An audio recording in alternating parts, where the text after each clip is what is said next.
फलक एक नख्ता अज तिल के कमाला से जहां अज गुंचाए बागे जमाला। এত সুন্দর সুন্দর ফুলের বাগান তোমাদের দেশে, এক এক ফুলের কলি এক এক রকম।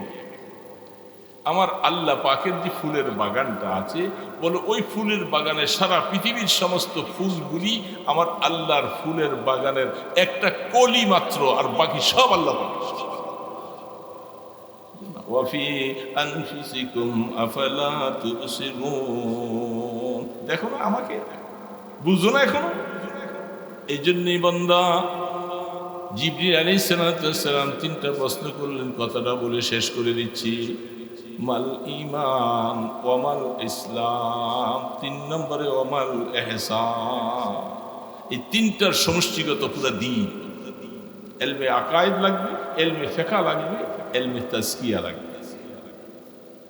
এই আত্মার পরিশুদ্ধি, বসে বসে জিকির করো, তেলাওয়াত করো, তাসবিহ তাহলিল বলো, লা ইলাহা ইল্লাল্লাহ, লা ইলাহা ইল্লাল্লাহ, লা ইলাহা ইল্লাল্লাহ মুহাম্মাদুর রাসূলুল্লাহ। দোস্ত, এগুলার দ্বারা তাজকিয়ার একটা সুপন মাত্র একটা। আত্মা পরিষ্কার করার জন্য ঝাড়ু বানাইতে হয়, বাগান পরিষ্কারের ঝাড়ু বানাইতে হয়, এগুলি করার জন্য সময়ও লাগে। সবচেয়ে বড় মূল্যবান সময় হলো রাত্রের শেষ ভাগে। কখন? এই আত্মা পরিশুদ্ধি করার জন্য ইলমে তাজকিয়ার সবকের মধ্যে সবচেয়ে উত্তম সবক হলো শেষ রাত্রে। সেটা কি? كانوا قليلا من الليل ما يهجعون وبالاسحار هم يستغفرون। দোস্ত, এই জন্য বললাম না কথা সেটাই আসুন, ঈমান আকীদা মজবুত করতে হবে। খতমে নবুয়ত নিয়ে হুজুর একটু বলে গেলেন, কি আফসোস, এত আন্দোলন, এত কিছু হওয়ার পরে দুঃখ। কত মিটিং, কত শনিবার দিয়ে পর্যন্ত করলাম, এই 15 তারিখকে কেন একটা দুইটা সময় পাই না। এই প্রোগ্রাম ওখানে, ওখানে, অমুকখানে, অমুক দেশে, অমুকখানে, এই ওই জেলায়, ওই জেলায়, আর পারি না। এই জন্য আমিও আপনাদেরকে দাওয়াত দিলাম, এগুলি বলার সময় নেই এখন। খাতমে নবুয়ত ব্যাপারে যদি কারো দিলের মধ্যে কারো যদি একটু সন্দেহ থাকে, সে জাহান্নামী হয়ে যাবে। ঈমানদার থাকে। কিয়ামতের ময়দানে আল্লাহ রাসূলের সামনে কিভাবে চেহারাটা দেখাবে?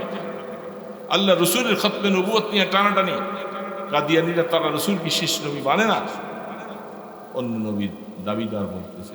আর উম্মতে মুসলিমা কিয়ামতের ময়দানে রওজা আথারের সামনে দিয়ে যখন সালামটা দিবা, রসুল বলবে যে তোমার দেশে কাদিয়ানীরা আমার ইমানদার মুসলমানগুলাকে কাদিয়ানী বানাচ্ছে, তুমি কি করছি? সেদিন কি জবাব দিবা তুমি? এই জন্য রসুলের রওজার সামনে সালাম দিবা, তখন সালাম যদি রসুল বলে ফিরিয়ে দিলাম তোমার সালাম, তুমি আমার রেসালতের ব্যাপারে, যেখানে মুসাইলামাতুল কাযযাব, আসওয়াদ এবং আইসি সহ যারা আল্লাহ রসুলের জমানায় নবুয়ত দাবি করছিলেন, রসুল তাদের বিরুদ্ধে জিহাদ ঘোষণা করেছিলেন। রসুলের হিন হায়াতের মধ্যে একটাকে জাহান্নামে পাঠিয়েছে, বাকিটা আবু বকর সিদ্দিক রাদিয়াল্লাহু তাআলা আনহু তার মোকাবেলা করতে দেয়া প্রায় 10,000 সাহাবী শাহাদত বরণ করেছেন তাকে শেষ করার।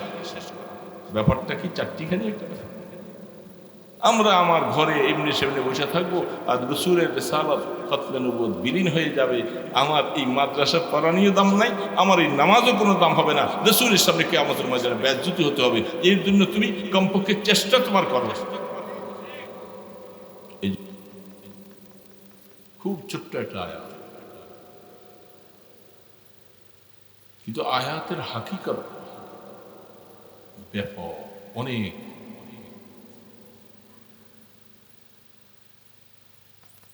যেমন ভাবে কোরআন শরীফটাই হলো মজমুন, তার এত ব্যাপক, এত ব্যাপক। আয়াত তো খুব সংক্ষিপ্ত, ছোট ছোট। আল্লাহ রাব্বুল আলামিন আমাদেরকে বানিয়েছেন, আমরা বেঁচে আছি। বিভিন্ন রকমের কথা এখন সমাজের মধ্যে বলার দরকার হয়ে গেছে। সব দিকে কথা বলাও যায় না, সময় নেই। আমরা যে প্রেক্ষাপটে আসছি, এবং থাকবো না, একদিন এখান থেকে চলে যেতে হবে। যাওয়ার জন্য কিছু প্রস্তুতি তো অবশ্যই নেওয়া দরকার। কি বলেন? প্রস্তুতি নেওয়া। সেই প্রস্তুতিটা তো নিতে গিয়ে দিশেহারা হয়ে পড়েছে, কোন দিকে যাব, কোন রাস্তায় চলব।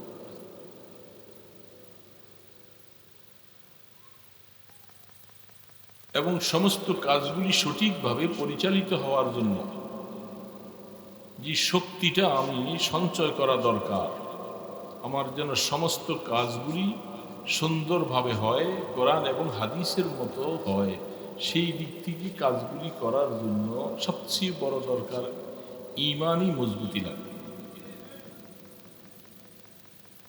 কি লাগবে ভাই? ঈমানি মজবুতি। অল্প সময় কথা হবে, খুব সামান্য, যেহেতু ছিলেন অনেকেই চলে গেছেন, দেখা যায় ফাঁক ফাঁক ফাঁক ফাঁক। তারপরও পিছনের থেকে আস্তে আস্তে যদি চিন্তা করে যে আস্তে করে উঠে যাই, ধরে রাখার তো কোনো সুযোগ নেই। সবচেয়ে বড় শক্তি সঞ্চয় করতে হবে ঈমানের শক্তি। হাদিসে জিবরিলের মধ্যে জিবরিল আলাইহিস সালাতু ওয়াস সালাম আল্লাহর হাবিবের সামনে আয়েশা বৈশা তিনটা প্রশ্ন করেছিলেন আল্লাহ রাসূল। প্রথম প্রশ্নটাই ছিল মাল ঈমান, ঈমান কি জিনিস? আল্লাহ রসুল কি ঈমান সম্পর্কে প্রশ্ন করছেন? রসুল জানেন না এই জন্য, রসুল এটা জানেন না এই জন্য প্রশ্ন করেছেন? আপনাদের কি ধারণা? কথা বুঝে না। রসুল কি এটা জানেন না এই জন্য প্রশ্ন করেছেন? আনেওয়ালা উম্মতকে শিখাবার জন্য, বুঝাবার জন্য জিবরিল আলাইহিস সালাম প্রশ্ন করে এটার উত্তর আল্লাহ রসুলের মাধ্যমে দিয়ে গেছেন, যা কিয়ামত পর্যন্ত আনেওয়ালা উম্মতে মুসলিমার জন্য জরুরি। মাল ঈমান। 2 নম্বর প্রশ্ন করেছিলেন মাল ইসলাম। 3 নম্বর প্রশ্ন করেছিলেন মাল ইহসান। কয়টা প্রশ্ন করেছেন ভাই বলেন তো? প্রথম প্রশ্নটা কি সম্পর্কে? ঈমান সম্পর্কে। দ্বিতীয় নম্বর প্রশ্নটা বলেন না কি সম্পর্কে? ইসলাম সম্পর্কে। 3 নম্বর প্রশ্নটা করেছেন ইহসান সম্পর্কে। এগুলি অনেক লম্বা আলোচনার বিষয়, সেদিকে যাওয়া যাবে না, আমি শুধু সূত্রটা বলছি, কিছু একটা কথা বলবো। তাহলে ঈমান সম্পর্কে জিবরিল আলাইহিস সালাম প্রথম প্রশ্ন করেছেন। কতগুলি জিনিস আছে এটা ঈমান। ঈমান কলবি শাই, কলবের মধ্যে জায়গা দিতে হয় ঈমান। ঈমানের জায়গাটা কোথায় বাবা বলেন তো? ঈমানের জায়গা হলো কলব, সেখান থেকে ঈমানের উৎপত্তি শুরু হয়। ব্যাখ্যা যাওয়া যাবে না। 2 নম্বরে বলছেন ইসলাম। ঈমান সম্পর্কে যে প্রশ্নটা রাসূলকে জিবরিল আলাইহিস সালাম করেছিলেন, সেগুলাকে ইলমে আকায়েদ বলা হয়।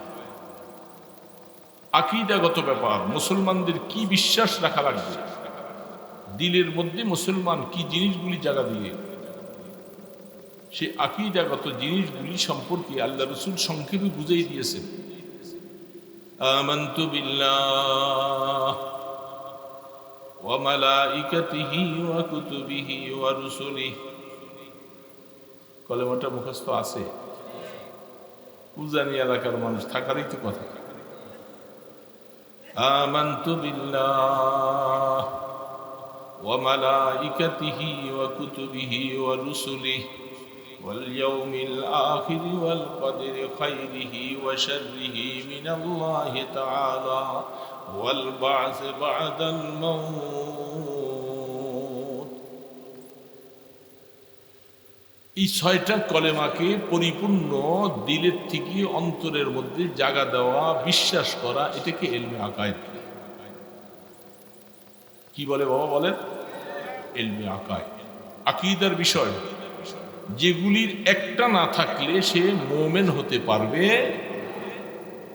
এতক্ষণ অনেক আওয়াজ দিচ্ছেন, আমি শুনছি।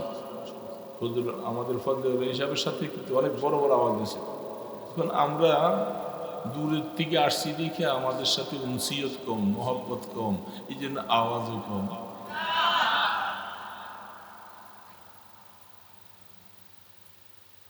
তাহলে এই 6টা বস্তুর মধ্যে প্রত্যেকটা দিলের অন্তরের অন্তঃস্থলে মা লাহা ওয়া মা আলাইহা পরিপূর্ণ জায়গা দেওয়ার নাম হলো ইলমে আকায়েদ। এগুলি আকীদাগত বিশ্বাস রাখা। এগুলি বিশ্বাস না রাখলে, এই যে এখন কাদিয়ানীদেরকে অমুসলমান বলতে হয় কেন? এই ইলমে আকায়েদের মধ্যে এসে সমস্যা রয়েছে। ইলমে আকায়েদের দিক থেকে আল্লাহর হাবিব কি সর্বশেষ নবী,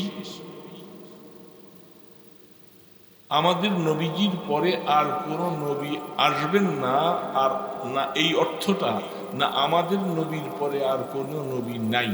দুইটার মধ্যে কোনটা অর্থ বুঝবেন আপনি? অনেকে বুঝে নাই, মারপেস বুঝে নাই। আমাদের নবীজির পরে আর কোনো নবী,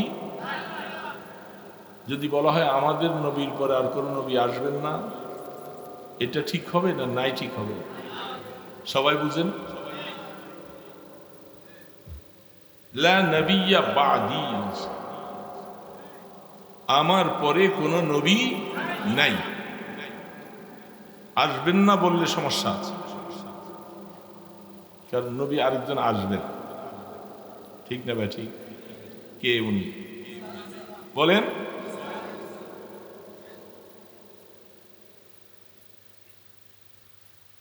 আরেকজন নবী আসবেন। বলে না কেন আসবেন? কি আসবেন না? উনি কে? হযরতে ঈসা আলাইহিস সালাম।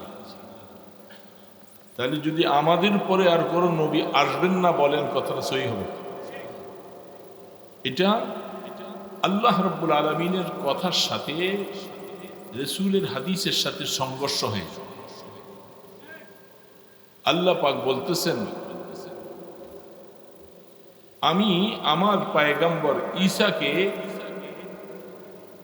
আমি মৃত্যু দিব, ও রাফিউকা ইলাই, এবং তাকে আমি আমার আসমানে উঠাই নিয়েছি সসম্মানে। জিন্দানা মৃত্যু? বলেন জিন্দানা মৃত্যু? ঈসা আলাইহিস সালাম চতুর্থ আসমানে, সেইখানে জিন্দা অবস্থায় আছেন, কিন্তু তিনি আবার আসবেন। আসার উপরে আপনাদের বিশ্বাস আছে? সকলের? যদি বিশ্বাস না থাকে, ইমানদার ভালো করে, তাহলে নবী আসবেন। আনা খাতামুন নবিয়্যিন লা নাবিয়্যা বা'দ, আমি সর্বশেষ নবী, আমার পরে আর কোনো নবী নাই। তাহলে ঈসা আলাইহিস সালাম আসবেন, যে উনি কেমন কথা হলো? হ্যাঁ, বুঝতে হবে। রাখেন, কথা শেষ হয় নাই। আসলে এটা বলার উদ্দেশ্য ছিল না। ইলমে আকায়েদের কথা বলতে যাইয়া এই কথাটা চলে আসছে হিসাবে বলতেছে। নবুয়তের মর্যাদা বেশি না উম্মতের মর্যাদা বেশি? সবাই বলেন আওয়াজ দিয়া। ভাইয়েরা ওই কোনায় কোনায় বসছেন, বোঝা যায় না কথা? আমার সামনে খালি, কিন্তু ওই দিকে চলে গেছে, আরেক দিকে খাল কাটটা চলে গেছে, ওই দিকে যেন মাছগুলি যাই গিয়ে ধরতে পারে। ওইখানে কি ফ্যানের বাতাস আছে নাকি?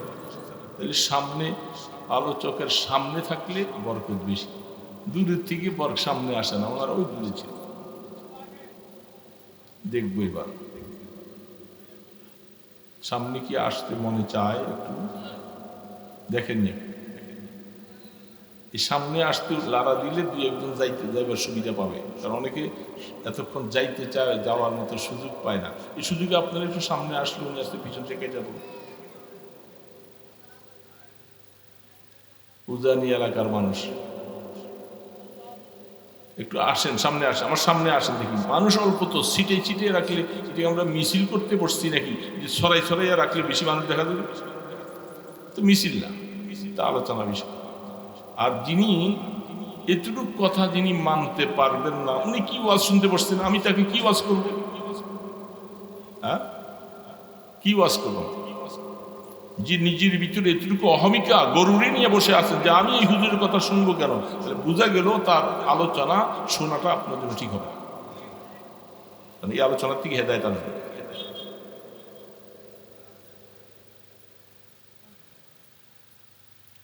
आगे तो निजेर अवस्था की मिटाते হবে, मिटा दो अपना हस्ती को अगर कुछ मर्तबा चाहो कि दाना खाक में मिलकर गुले गुलजार बनती है।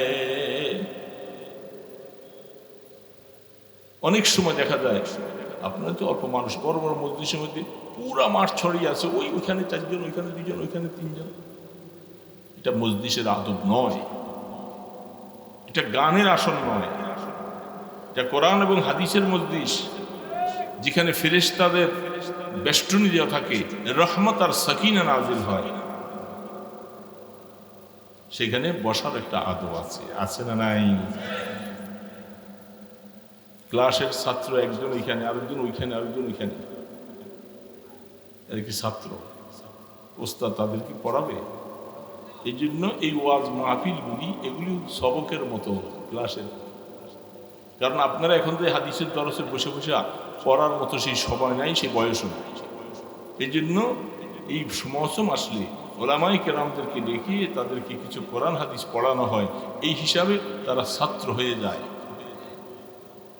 সেই ছাত্র হয়ে গেলে ওস্তাদ থেকে ছাত্রের মাকাম বেশি। তাহলে বলেন কি ব্যাপার, ঠিক না ব্যাঠি? আমি তালেবুল ইলম হয়ে থাকতে ভালোবাসি। দারুল দেওবন্দের সাইদ আহমদ পালনপুরি রহমতুল্লাহ আলাইহ তিনি বলছেন যে আমি প্রত্যেকটা দিন সব তালেবুল ইলমের সাথে সবসময় আল্লাহর কাছে বলি যে আল্লাহ তুমি আমাকে মওত পর্যন্ত তালেবুল ইলম হিসাবে কবুল করো। এত বড় মানুষ, এত বড় মানুষ তালেবুল ইলম হিসাবে রাস্তা সুবিধা অনেক। তো বলতেছিলাম ঈসা আলা নবীন আলাইহিস সালাতু ওয়াস সালাম আসবেন, আমি সেখানে বলছি নবুয়তের দাম বেশি না উম্মতের দাম বেশি? চুপচাপ করে থাকলে তো জবাব হবে না, বলেন নবুয়তের দাম বেশি না উম্মতের দাম বেশি? নবুয়তের দাম বেশি না উম্মতের? এখন তো এখানে অনেকটা একটা গরমিল খাচ্ছে, আমি বুঝতেছি যেটা ভিতরের মধ্যে লালন করতেছিলেন সেটা পরিষ্কার হওয়া দরকার। নবী সিলেক্টেড নয়, ইলেকশনে নয়, সিলেক্টেড। কোন নির্বাচনের দ্বারা নবী হয় না, আল্লাহ প্রদত্ত নবুয়ত হয়। একটা জায়গার মধ্যে এসে আমরা হোঁচট খাচ্ছি, সেটা হলো কি, আমরা সবসময় বলি যে সমস্ত নবীর থেকে শ্রেষ্ঠ নবী আমাদের নবী, সমস্ত নবীর উম্মত থেকে শ্রেষ্ঠ উম্মত হলাম আমাদের নবীদের উম্মত। উম্মতের দিক থেকে অন্যান্য নবীর উম্মত থেকে শ্রেষ্ঠ, এইখানে ভুল কথাটা আমরা লালন করতেছি, এটা সঠিক নয়। নবীর দাম বেশি উম্মত থেকে, এটা বুঝতে হবে। কি আশ্চর্য কথা, কেউ কেউ বলতেছে উম্মতের দাম বেশি। এই জন্য কারণ কিছু কিছু বক্তারা আমরা ওয়াজ করতে যাইয়া আমরা অনেক সময় বলছি অমুক নবী বলছে, হ্যাঁ আমি যদি আখির জামানার নবী না হইয়া উম্মত হইতাম, এই হইতাম সেই হইতাম, এগুলি কত সরিহ দলিল লাগবে, শুধু মুখের কথা বললে চলে। নবীর দাম বেশি উম্মত থেকে। যেখানে আকীদাগত মাসালা রয়েছে, কোন নবী সম্পর্কে যদি কোনো মানুষ এই আকীদা পোষণ করে নবী গুনাহগার, এই কথা বলার সাথে সাথে ঈমান থেকে বেরিয়ে একটা সেকেন্ড দেরি হবে না, নবী গুনাহগার। আপনারা কি বলেন? এই আকীদা হইল ইহুদি নাসারাদের আকীদা। তাদের যুক্তি কি জানেন? সময় কম, রাত বেশি, কথা বললে এগুলি শর্ট করে করে বলাও যায় না, সময় কম। ইহুদি নাসারারা তাদের আকীদা হলো সমস্ত নবীরা গুনাহগার, বলে নাউজুবিল্লাহ। সমস্ত নবীরা কি? তাদের দলিল কি? বাবা আদম আলাইহিস সালাম তিনি জান্নাতের মধ্যে আল্লাহর নিষিদ্ধ গাছের ফল খাইছিলেন। কি বল, খাইছে কি খায় নাই? খায় নাই। এই নিষিদ্ধ গাছের ফল খাওয়ার কারণে আদম আলাইহিস সালাম সম্পর্কে কোরআনে একটা শব্দ বলছেন, ফাআসা আদম ফাগাওয়া। আদম আলাইহিস সালাম আল্লাহ পাকের হুকুমটা লঙ্ঘন করেছেন। এই জন্য তিনি সাময়িকভাবে তিনি যেন কেমন একটা হতাশা অবস্থার মধ্যে পড়ে গেলেন। তো আদম আলাইহিস সালাম আল্লাহর হুকুম অমান্য করলেন। তো আল্লাহ পাকের হুকুম অমান্য করলে এটাকে গুনাহ বলে। কি বলে? অল্প সময়ের জন্য কথাটা বুঝে নেন। যদি আল্লাহর হুকুমকে যদি কেউ অমান্য করে তাকে কি বলে? আল্লাহর হুকুম পালন করলে কি হয়? সওয়াব হয়। পালন করলে, না মানলে। আদম আলাইহিস সালাম তিনি কি মানছিলেন? বুঝে না কেন মানছেন? তাইলে সেই দৃষ্টিকোণ থেকে তাদের কথা আদম আলাইহিস সালাম তো গুনাহগার। কিছু সময়ের জন্য মাইনা নেন, কোরআন বুঝার জন্য, হাদিস বুঝার জন্য। তাহলে আদম আলাইহিস সালাম গুনাহগার। আদম আলাইহিস সালাম গুনাহগার থেকে মা হাওয়া আদম আলাইহিস সালাম দুইজন তারা স্বামী স্ত্রী। পৃথিবীতে যত নবী আর রসুল আসছেন ওই তাদের সন্তান এরা না, ভিন্ন কোনো সন্তান। আদম ইসলামের সন্তান ছিল না, বাবার সন্তান, বাবা গুনাহগার। এই জন্য সেই গুনাহগার বাবার থেকে, ওরস থেকে যারা আসছে এরা সব গুনাহগার। এই জন্য তাদের আকীদা হইল সমস্ত নবীরা কি শুধু একজন মানুষ, যেহেতু আদম বাবা গুনাহগার, সেখান থেকে নবীদের আগমন ঘটেছে। এই জন্য সমস্ত নবীরা গুনাহগার। শুধু একজনকে আল্লাহ পাক গুনাহগার ছাড়া বানাইছেন, তিনি হলেন হযরত ঈসা আলাইহিস সালাম। কারণ তিনি কোনো বাবার ঔরস থেকে আসে নাই, তিনি আসছে বাবার ঔরস থেকে, আল্লাহর ঔরস থেকে। বলে নাউজুবিল্লাহ। দেখছেন যুক্তি কোথায়? হযরত ঈসা আলাইহিস সালামের বাবা আছেন নাকি? চুপ করে থাকে। বাবা আছেন? ঈসা আলাইহিস সালামের বাবা আছেন। তো তারা বলতেছে ঈসা আলাইহিস সালামের বাবাকে নাউজুবিল্লাহ কে? আল্লাহ। এই জন্য আদম গোত্র থেকে আল্লাহ পাক ঈসাকে পাঠায়। এই হলো তাদের যুক্তি। এই আকীদা পোষণকারীওয়ালারা এরা সব খ্রিস্টান, এরা নাসারা। তাহলে সমস্ত নবীদের মর্যাদা সম্পর্কে আল্লাহ পাক বলেছেন আমার নবীরা সকলে মাসুম, বেগুনা। এখন প্রশ্ন হলো আদম আলাইহিস সালাম যে হুকুমটা যেটা পালন করেন নাই, এই গুনাহ আর সওয়াবের বিষয়টা বলেন তো, এটা কি দুনিয়ায় না আখিরাতে? কি আখিরাতে? আখিরাতে কেউ ভুল করলে সেখানে গুনাহ লেখা হবে? ময়দানে হাসরে গুনাহ করলে গুনাহ লেখা হবে? এটা কোথায়? দুনিয়াতে। সুবহানাল্লাহ বললে সওয়াব হবে এইখানে না, কবরে না হাসরে? হাসরে যে সুবহানাল্লাহ বললে সওয়াব আছে, এক পরিমাণ, এক জাররা পরিমাণ সওয়াব। এখানে বললে সওয়াব আছে, আর আখিরাতে পুরস্কার পাবেন। সেখানে যাইয়া যদি আপনি কোনো গুনার কথা বলেন সেখানে গুনাহ লেখা হবে না। এই জন্য প্রশ্ন করা হচ্ছে যে এই নাফরমানেরা, তোরা যে বলছো আদম আলাইহিস সালাম গুনাহ করেছেন, তার ঔরসের সন্তানরা সবাই গুনাহগার, তোমাদের সেই বাইবেলের মধ্যে এই কথাগুলি তোমরা লিখে গেছো, এই শব্দটা কি? আমার আদম আলাইহিস সালাম যদি আপাতত মাইনা নেই উনি গুনাহ করছেন, এটা কি জান্নাতে করছেন না দুনিয়া আইসা করছেন? বলেন না, কোথায় করছে? জান্নাতে। তো জান্নাতের ওইটা তো আখিরাত, আখিরাতের মধ্যে সওয়াবও নাই গুনাহও নাই। আখিরাতে কি নাই? সওয়াবও নাই। তাহলে আমার আদম আলাইহিস সালাম কোনো গুনাহগার না। গুনাহ আর সওয়াবের মাসালা হলো কোথায়? দুনিয়াতে। এই জন্য নবীদের মাকাম সবচেয়ে বেশি। এখন ঈসা আলা নবীনা আলাইহিস সালাতু ওয়াস সালাম তিনি আসবেন কিয়ামতের আগে। এটা একটা কিয়ামতের আলামত। ঈসা ইসলাম দুনিয়াতে আসবেন, তিনি নবী হিসাবে আসবেন। খবরদার, ভুল আকীদা যদি কারো থাকে এটাকে আজকের থেকে মুছে ফেলবেন। ঈসা আলাইহিস সালাতু ওয়াস সালাম তার নবুয়ত ক্যান্সেল হবে না। বলেন, নবুয়ত ক্যান্সেল হবে? ওনার নামটা সাথে দিয়া ওনার নবুয়তটা ক্যান্সেল করে দিয়েছেন আল্লাহ।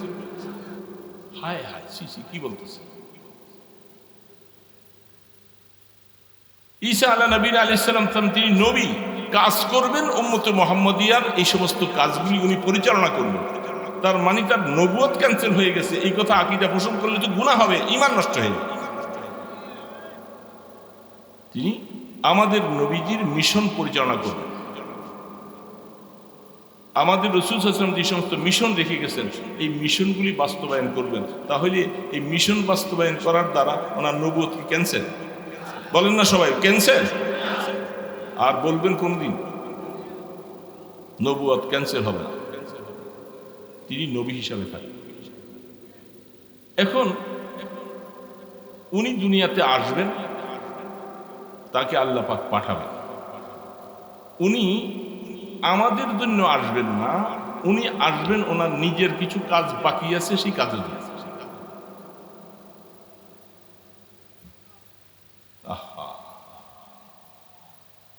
ওনার কাজ বাকি। আপনার বাবা অসুস্থ, বাবাকে চিকিৎসা করার জন্য একজন ভালো ডাক্তার আনলেন, উনি চিকিৎসা করে গেল, ওষুধ দিয়ে গেলেন, ওষুধ আনিয়া খাওয়াইলেন, রোগ সারে। কিছুদিন যাওয়ার পরে আপনি আরেকজন ডাক্তার আনলেন, তিনি ওষুধ দিচ্ছেন, 1 মাস খাইল, 15 দিন খাইল, ওষুধ ভালো না। আপনি তাকে বাদ দিয়ে আরেকজন আনলেন, একে একে 3-4 জন ডাক্তার আনলেন। সর্বশেষ একজন ডাক্তার আনলেন। সেই ডাক্তার আসার পরে যা ওষুধ দিয়েছেন, মেডিসিন দিয়েছেন, মাশাআল্লাহ এই ওষুধ খাওয়ার পরে আপনার বাবা মওত পর্যন্ত সুস্থ। এখন আপনি বলেন, সর্বশেষ ডাক্তার যিনি, তিনি উপরওয়ালাদের সবার তুলনায় উনি ভালো, ওনার প্রেসক্রিপশনটা ভালো। ঠিক আদম আলাইহিস সালাম থেকে নিয়ে আমাদের নবী ঈসা আলাইহিস সালাম পর্যন্ত যত নবী রাসূল আসছেন, তারা এক একটা জামানার জন্য, কিছু সময়ের জন্য, কিছু উম্মতের জন্য নবী ছিলেন। যখন তিনি চলে গেছেন তার নবুয়ত, এইভাবে করে তার উম্মতেরা আবার পথভ্রষ্ট হয়ে গেছেন। আবার আরেকজন নবী আসছেন, তারাও আবার একসময় পথভ্রষ্ট হয়ে গেছেন। হতে হতে এক একজন ডাক্তার আইসা রুহের চিকিৎসা করলেন, পুরাপুরি উম্মতেরা সুস্থ হয় নাই, ভালো হয় নাই। সর্বশেষ ডাক্তার হিসাবে, রুহের চিকিৎসক হিসাবে আল্লাহ পাঠিয়েছেন মুহাম্মাদুর রাসূলুল্লাহ। ওনার চিকিৎসা কিয়ামত পর্যন্ত রোগী সুস্থ থাকবে। উনি শেষ ডাক্তার, রুহের ডাক্তার। এখন ওই যে ডাক্তার যে 2-3 জন যারা একের পরে একে আসছিলেন, উনি বলতেছে, হঠাৎ করে আইসা বলে, ভাই আমি যে আসছিলাম চিকিৎসা করাইলাম, যে আমার এই থার্মোমিটারটা আমি থুয়ে গেছি। আরেকজন বলতেছে, ভাই আমি আমার একটা যন্ত্র রেখে গেছি। তো এক এক ডাক্তার আইসা বলতেছে, আমার এই কাজটা রেখে গেছি, আমার এটার জন্য আসছি। তাহলে ওনারা পরে যদি এক একটা নিজের প্রয়োজনের জন্য আসে, ওনারা এখন চিকিৎসার জন্য আসে নাই, আসছে কি জন্য? তার যন্ত্র মেশিন।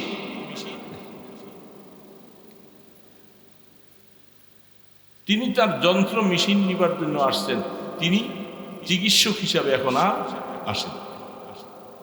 ঠিক তদ্রূপ আদম আলাইহিস সালাম থেকে নিয়ে আমাদের নবীজি পর্যন্ত তিনি সর্বশেষ নবী, সর্বশ্রেষ্ঠ নবী। তার চিকিৎসাটা কিয়ামত পর্যন্ত উম্মতের জন্য চলবে। এখন আল্লাহ পাক বলেন, ঈসা আলাইহিস সালামকে আমি পাঠাবো, তার একটা প্রয়োজন এখনো জমিনে বাকি, সেটা হলো রাফিউকা ইলাই, আমি তোমাকে মুতাওয়াফিকা ওয়া রাফিউকা ইলাই। আল্লাহ পাক বলেন, আপনার একটা কাজ বাকি আছে, সেটা হলো মৃত্যু, মওত। আপনাকে আমি দুনিয়াতে পাঠাবো, আপনার মৃত্যুটা যেন কায়েম হয়ে যায়, প্রতিষ্ঠিত হয়ে যায়। আপনার নিজের কাজের জন্য আপনাকে পাঠাইছি, আমাদের কাজের জন্য নয়, অন্য কারো কাজের জন্য।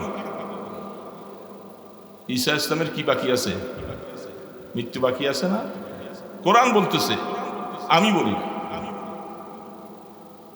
মুতাওয়াফিকা, আমি আপনাকে জমিনের মধ্যে আনাইয়া আপনাকে ওই সময় আমি মৃত্যু দান করব। আর বর্তমান অবস্থায় ওয়ারাফিউকা ইলাই, ফিলহাল আপনাকে আমি আসমানে উঠাই নিয়েছি সসম্মানে, আর সময় মতো আপনাকে পাঠাইয়া আপনাকে মৃত্যু দেওয়াবো। তো আপনি আসবেন আপনার নিজের কাজের জন্য। যন্ত্র রেখে গেছেন, ডাক্তারের জন্য তার যন্ত্রইতে আসছে, তিনি আর এখন চিকিৎসার জন্য আসে নাই। চিকিৎসার জন্য তো যথেষ্ট মুহাম্মদ রাসূলুল্লাহ। এই জন্য ঈসা আলাইহিস সালাম তিনি এই উম্মতের মাঝে আসবেন, উম্মতের কাজ করবেন, সবকিছু করবেন, কিন্তু তার নবুয়ত ক্যান্সেল হয় নাই। এটা বড় সাবধান কথা, কঠিন কথা। অনেক অনেক মানুষ এই কথা বলে তারা অনেক সময় নিজেরা ঈমান হারা হয়ে যাবে। নবীর নবুয়ত ক্যান্সেল করে দিয়ে আপনি ওনাকে উম্মতে ঢুকাইতেছেন, কি আশ্চর্য কথা। এই জন্য আল্লাহ রাব্বুল আলামিন শেষ নবী আমাদের নবীকে পাঠাইলেন। তিনি আইসা বলছেন যে আমার পরে আর কোনো নবী নাই, আমার পরে নবী আসবেন না। এই কথাটা যদি বলা হয় তাহলে কোরআনের সাথে সাংঘর্ষিক হয়। যেহেতু কি আসবেন, আমার পরে নবী আসবেন কে? ঈসা।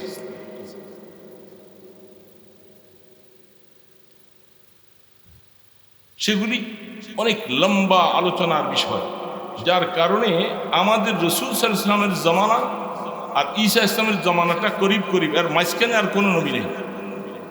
এবং ওনার ইন্তেকালের পরে ওনার দাফনও হবে আমাদের রাসূল সাল্লাল্লাহু আলাইহি ওয়াসাল্লামের কবরের পাশে।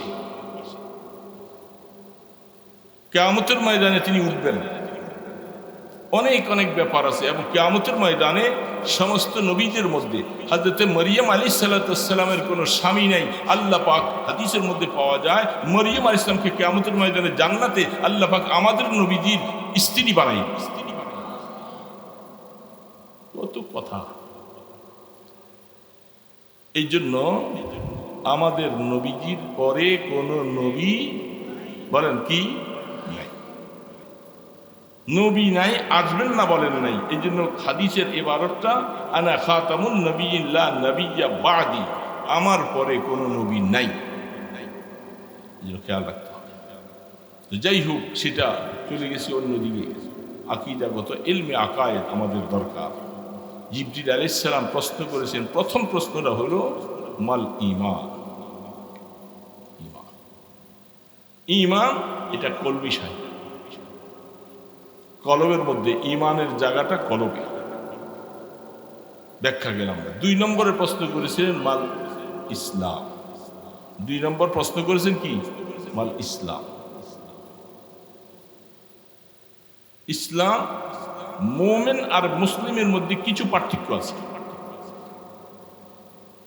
আম খাস মতলবের নিসবত, ইলমে মানতিকের মধ্যে আম খাস মিন ওয়াজহিন একটা আম খাস মতলবের নিসবত আছে। সেটা সেই হিসাবে হযরতে ঈসা আলা নবী আলাইহিস সালাতু ওয়াস সালাম আসবেন। সেখানে জিবরিল আলাইহিস সালাম আল্লাহর পয়গম্বরকে প্রশ্ন করছেন মাল ইসলাম, ইসলাম কি জিনিস? তখন আল্লাহ রসুল এই নামাজ, রোজা, হজ, যাকাত এই কতগুলি আমলের কথা বলছেন। এই আমল জিনিসগুলি এটাকে ইলমে ফিকহ বলা হয়। নামাজ কয় রাকাত, নামাজ কিভাবে পড়বেন, রুকু কিভাবে দিবেন, এটা কি কোরআনে আছে?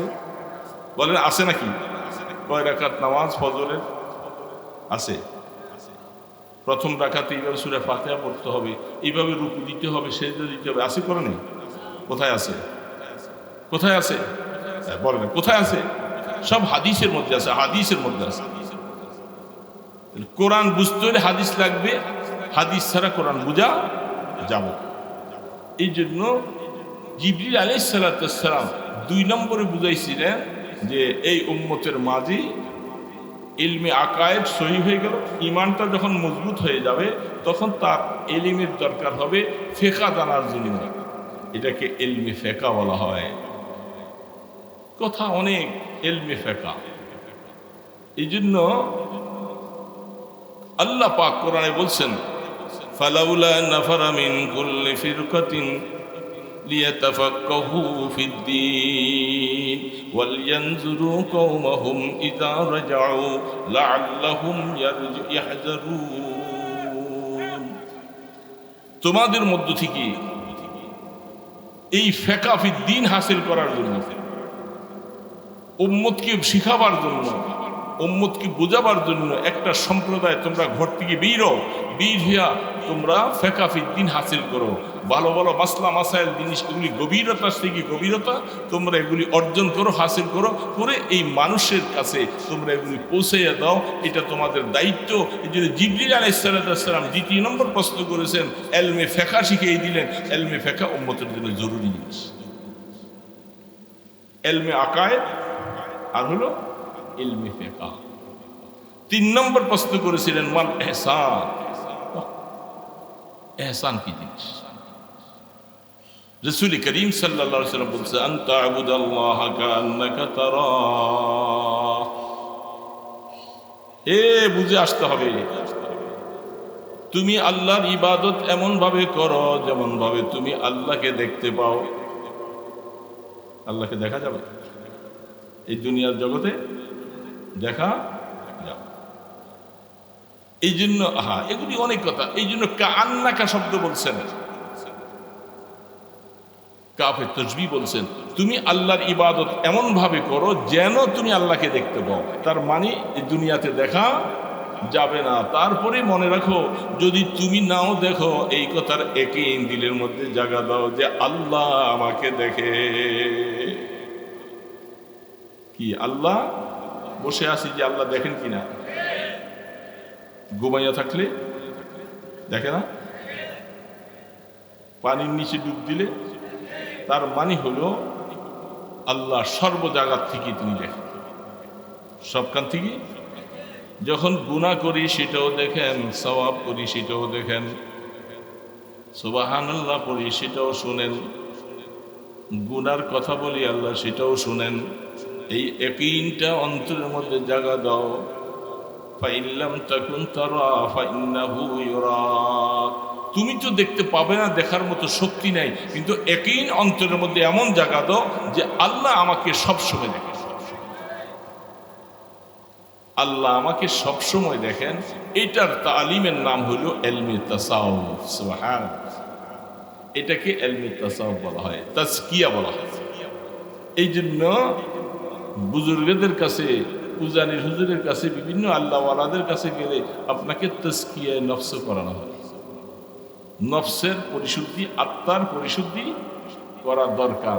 আত্মার পরিশুদ্ধির জন্য আপনাকে জিকির করতে বলা হয়, মোরাকাবা করতে বলা হয়, বিভিন্ন রকমের আমল দেওয়া হয়। আমলের দ্বারা আত্মা কি হবে? পরিশুদ্ধ। কিসের থেকে? ওই শিরক,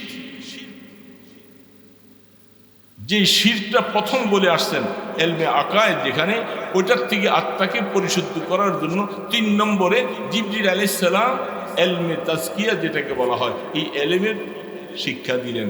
আনতা আবুদাল্লাহা। মনে রাখতে হবে এই কথাটা। শেষ কথা, যেহেতু সময় বেশি হয়ে যাবে আর কথা বলা যাবে, এগুলো ব্যাখ্যা আরও আছে, এই জন্য বুঝতে অনেকের দেরি কষ্ট হচ্ছে। ব্যাখ্যা বুঝাই দিলে বুঝে আসতো। ছোট্ট আয়াত পড়েছি আমি, ওয়াফি আনফুসিকুম। আমি আয়াত ভুলে যাইনি সেটা বলি, আমি এখানে ক্ষান্ত হয়েছি। এটা কোরআনের আয়াতের একটা মাহাত্ম্য, গভীরতা। ওয়াফি আনফুসিকুম,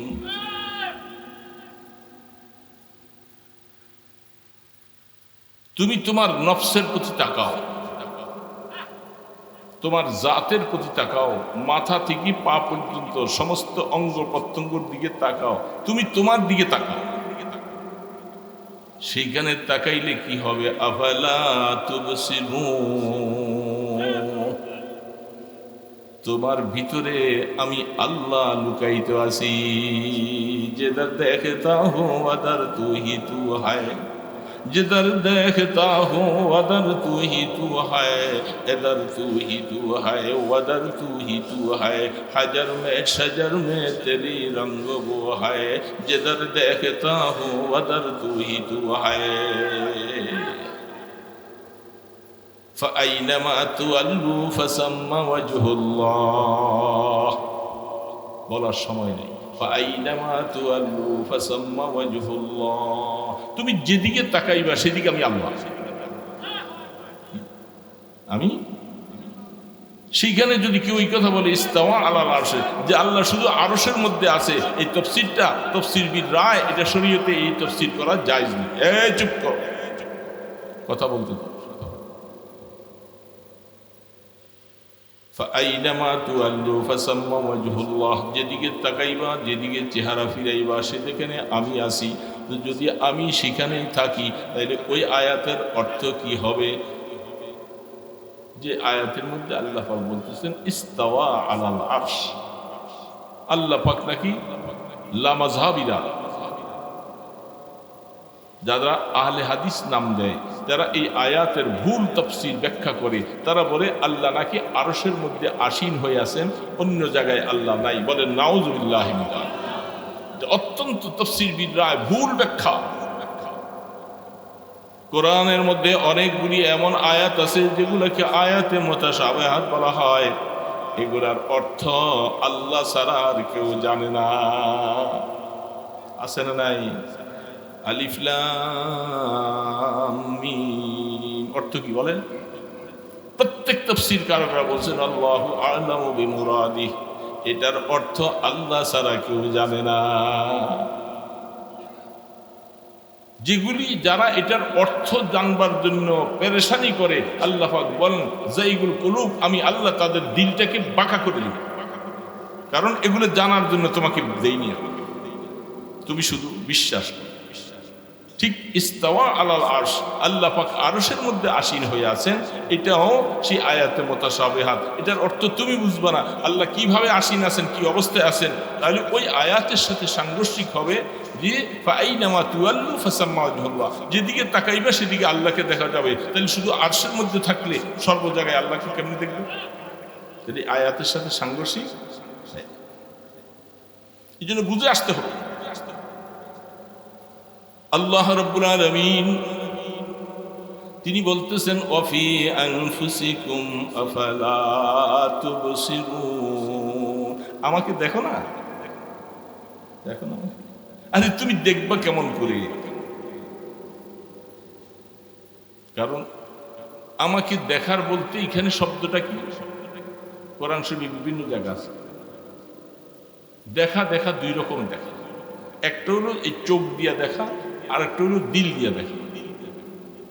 কি দিয়া? দিল দিয়া। আপনি এখানে বসে আছেন, আপনার বাড়ির অনেক কিছু আপনি এখন দেখেন, বলেন তো কি বলেন? দেখেন কি দেখেন? এখান থেকে বসে বসে একটু কি করলে, ফিকির করলে আপনি ঘরের দরজাটা অনেক দিয়া, টয়লেটটা এখান দিয়া, এগুলি আপনি দেখেন কি না? কিসের দ্বারা? দিলের দ্বারা, অন্তর দ্বারা। এই জন্য কোরআন শরীফে আল্লাহ পাক বলছেন কিছু কিছু লোকদের কথা, তারা আমার কোরআন বুঝে না, এটা বুঝে না, সেটা বুঝে না, তার মানে তাদের অন্তর্দৃষ্টি নাই, তারা অন্তর্দিক দিয়ে বোকা। এই জন্য আয়াতটা বোঝা লাগবে। আল্লাহ পাক বলে ওয়াফি আনফুসিকুম, তোমাদের নফসের ভিতরে তুমি তাকাও, এই চক্ষুটার প্রতি খেয়াল করো, কানটার প্রতি খেয়াল করো, দিলটার প্রতি খেয়াল করো, আঙ্গুলগুলার সাজানোর প্রতি খেয়াল করো। কিভাবে কিভাবে আমি আল্লাহ চোখের পুতুরি বানিয়েছি, কি করে জিহ্বাটা বসাইছি, কি করে কিডনিগুলি ফিট করেছি, কি করে তোমার চোখ দুইটা বসাইছি, কি করে তোমার মাথাটাকে এভাবে বানাইছি, কানগুলাকে কিভাবে বানাইছি, এগুলি সব কিছু আমার আল্লাহর আয়াত, আমার নিশানি। ওয়াফি আনফুসিকুম আফালা তুবসিরুন, আমি আল্লাহ তোমার ভিতরে লুকাই আছি, আমাকে দেখতে মনে চায়, তুমি আমার এগুলোর প্রতি তাকাও। তুমি এই আঙ্গুলগুলি যদি আমি এক সমান বানাইতাম, ভাতের লোকমা উঠতো না।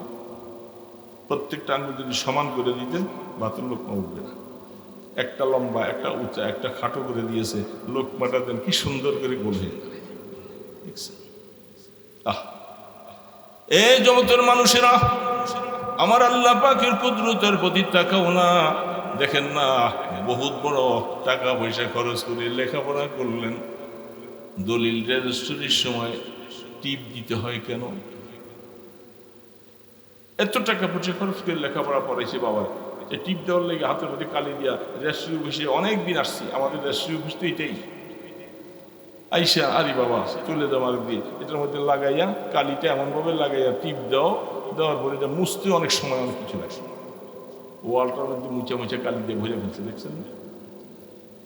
এত লেখাপড়া শিখার পরে টিপ দিতে হবে কেন? যারা বৈজ্ঞানিক, তারা এগুলো নিয়ে গবেষণা করতে করতে নক্তা বাতালুকু দুনিয়াতে আল্লাহ পাঠিয়ে দেওয়ার পরে দেখছে দুনিয়াতে মানুষের সব কিছু নকল হতে পারে, এই একজনের হাতের টিপের এই করগুলির সাথে আরেকজনের হাতের টিপ কিয়ামত পর্যন্ত মিলবে না। ওয়াফি আনফুসিকুম আফালা তুবসিরুন। আমাকে দেখো না, বুঝো না এখন আমাকে? আমার গোলামি বাদ দিয়া কোন দিকে চলছো? আমাকে সেজদা দিতে ভালো লাগে না, আমাকে ডাকতে ভালো লাগে না, আমি আল্লাহ পাকের কথা তোমার কাছে ভালো লাগে না। তুমি তাকাও, আমি তোমার ভিতরে লুকাই আছি। ওয়াফি আনফুসিকুম আফালা তুবসিরুন। চোখের এটাকে সমানও বানাইতে পারে। প্রত্যেক মানুষের চোখগুলি অটোমেটিক ভিতরে একটা গর্তের মতো আছে। গর্তের মতো না, উপরে এই পারে একটা চাপাটি, ওইখানে আর একটা হাড্ডি, দুই দিকে দুইটা হাড্ডি শক্ত। শক্ত না নরম? বান্দাকে চক্ষু পরিপদ নেয়ামত দিছি, হঠাৎ করে পড়ে গেলে যেন আঘাতটা হাড্ডির মধ্যে খায়, চোখের মধ্যে যেন না পড়ে। এই জন্য আমি চক্ষুটাকে ভিতরে ঢুকাই দিছি। চক্ষুটার উপর দিয়ে কতগুলি ভোঁ দিয়েছি, কোনো ময়লা আবর্জনা কিছু পড়লে ডাইরেক্ট যেন চোখের মধ্যে না পড়ে, এটা যেন পার্টিশন হিসাবে তাকে রেহাই করে। কোরআন বলতেছে এগুলি, আমি আয়াত এখন আর বললাম না। দুইটা চোখের বাইল পাতির মতো দিছে, ছোট ছোট পাতলা পাতলা আছে না কি?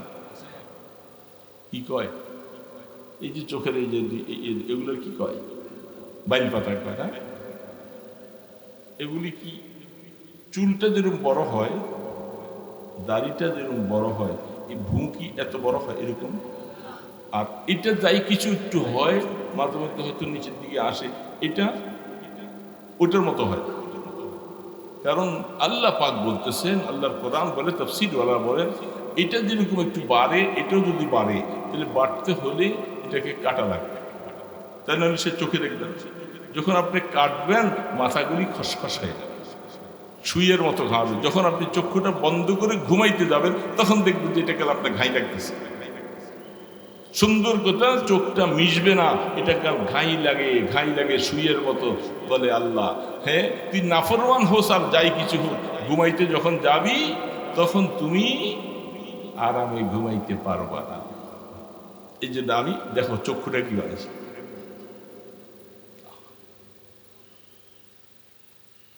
আল্লাহ পাক বলে আমাকে বুঝো না? ওয়াফি আনফুসিকুম আফালা তুবসিরুন। দেখো না আমাকে?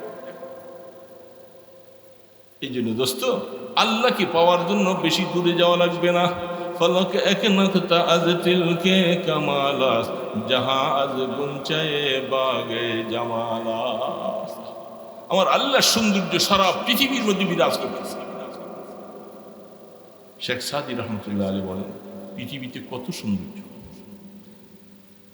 মাছের সৌন্দর্য, গাছের সৌন্দর্য, মানুষের সৌন্দর্য, চেহারার সৌন্দর্য, পাতার সৌন্দর্য, সমস্ত সৌন্দর্যগুলি আমার আল্লাহ পাকের সৌন্দর্যের যে একটা বাগান আছে, ওই বাগানের মাত্র একটা ফোঁটা মাত্র।